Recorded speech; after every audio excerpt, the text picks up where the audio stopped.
As Olivia Lang sat listening to the Beach Boys, she became entranced by one song in particular, Thoughts of You.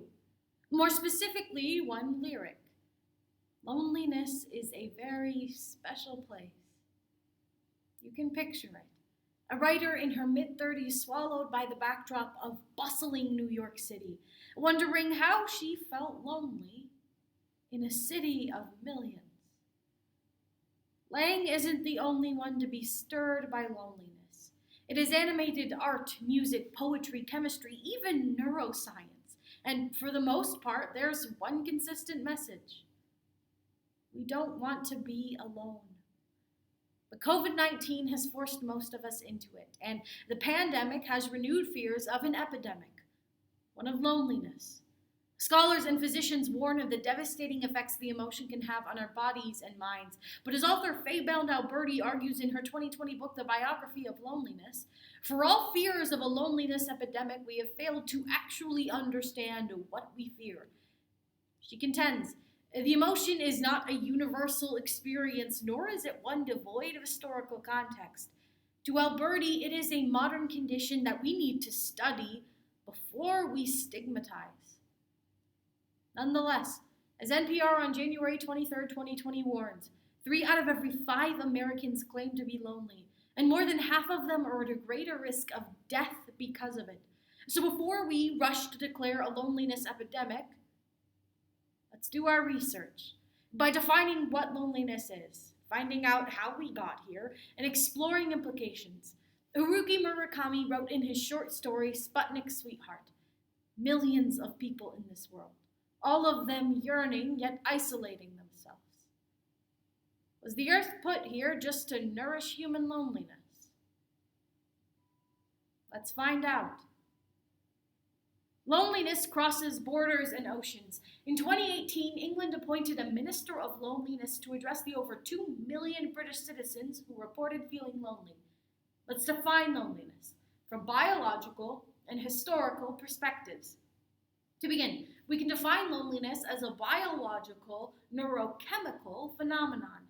The MIT Tech Review on September 4th, 2020 explains, scientists are still struggling to wrap their heads around how exactly the body becomes engulfed in a state of loneliness. But we do know it's linked to physical symptoms, such as depression, anxiety, drug abuse, and the overproduction of hormones like cortisone. The Guardian on August 6, 2019 explains, scientists are even tracking levels of oxytocin, the happy hormone, in the brain, and report differences in the production of the hormone between people who are chronically lonely and those who are not. The ultimate goal of these scientists is to create a pill to increase levels of oxytocin and other relevant hormones. Think of a hyperspecific Prozac.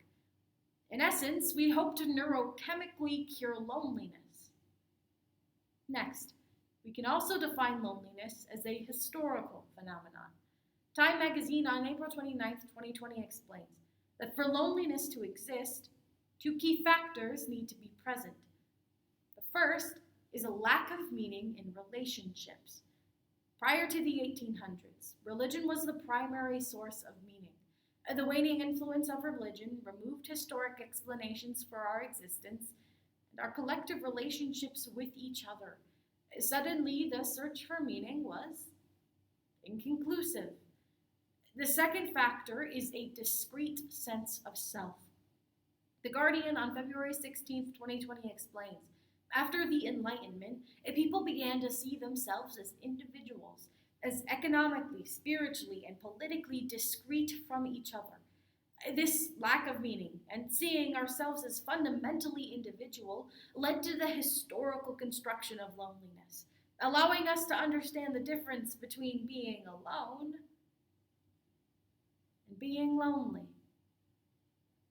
A 2017 study by KDM Snell notes, nearly 60% of households are people living alone, myself included, and while it is nice to walk around my apartment in the nude, it's an eyebrow-raising trend. So, how did we get here? Urbanization and technology. First, the Industrial Revolution ushered millions of people into urban centers, seeking prosperity, a large trend that has largely continued. Cities are hubs of economic growth. Yet Forbes on November 18th, 2020 explains that cities have double the risk of isolation, stress, and, you guessed it, loneliness. Cities have never been designed for people, but for efficiency and the creation of wealth. From privatizing public spaces into fractured housing, to lacking a sense of community in cities, the paradox is staggering. Despite rubbing shoulders with millions, urban centers are hotbeds for this phenomenon. Chronic loneliness, as the New Yorker explains on March 30th, 2020, is no longer a passing experience overshadowed by community, but a forced result of urbanization.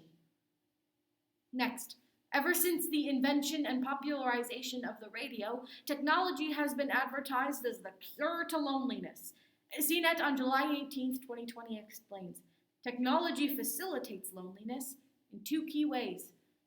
First, it creates the illusion of connections. We expend enormous energy on the quantity of relationships rather than the quality. Moreover, despite most mental health professionals recommending people have 3 to 5 close friends, the New York Post on February 8th, 2020 explains that when asked, people feel they should have far more than that. Next, technology lowers our tolerance for solitude. Technology has made it so that we never have to be alone.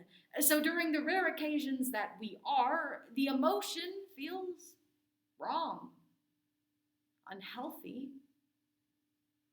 something that needs to be cured. Vice on July 15th, 2020 explains that Soji Morimoto, or Mr. Rental, has made a living doing nothing. Rather, people pay him to play, talk, or just share a meal. He states, some people just need the presence of a human being. The underlying desperation hints at two implications: medicalization and the secular value of religion. First, the limits of medicalizing loneliness. The previously cited MIT Tech Review focuses on what specific neurons and hormones are stimulated by loneliness, and scientists have even gone so far as to create a pill to cure it. The U.S. Health Resources and Services Administration claims on their website that loneliness is as unhealthy as smoking 15 cigarettes a day. However, as Quartz on November 25th, 2019 argues, medicalizing loneliness fails to acknowledge the historical roots of the emotion. We now know that more people are lonelier than ever, but we still need to answer one lingering question. What do we do about it? Our detailed study of loneliness suggests it is more than a biological phenomenon. If that is true, then the so-called loneliness epidemic is more than a medical illness. It's a cultural failing. Finally, the secular value of religion. The waning influence of religion has changed our sense of community and meaning. It's no secret that Americans are increasingly pivoting away from the church, in part catalyzing a rise in loneliness. But we may have thrown out the baby with the bathwater. Let's look at an example. In her 2020 article from the Journal of Contemporary Ethnography, Latonia Trotter observed a community of residents in a nursing home, a population which reports the highest levels of loneliness in the country. According to the residents, religion, not extracurricular or professional activities, was the greatest community building institution provided to them. And here's the kicker. Secular residents reported the exact same conclusion. For decades, philosophers like Alain de Botton and Sasha Sagan have argued for the secular value of religion, and they may be onto something. Perhaps the greatest value of religion lies not in the spiritual, but the social. Today, we discussed the history of loneliness, how we got here, and implications. Olivia Lang went on to write her acclaimed book, The Lonely City, because of this loneliness epidemic. Because while the pandemic will end, our loneliness may not.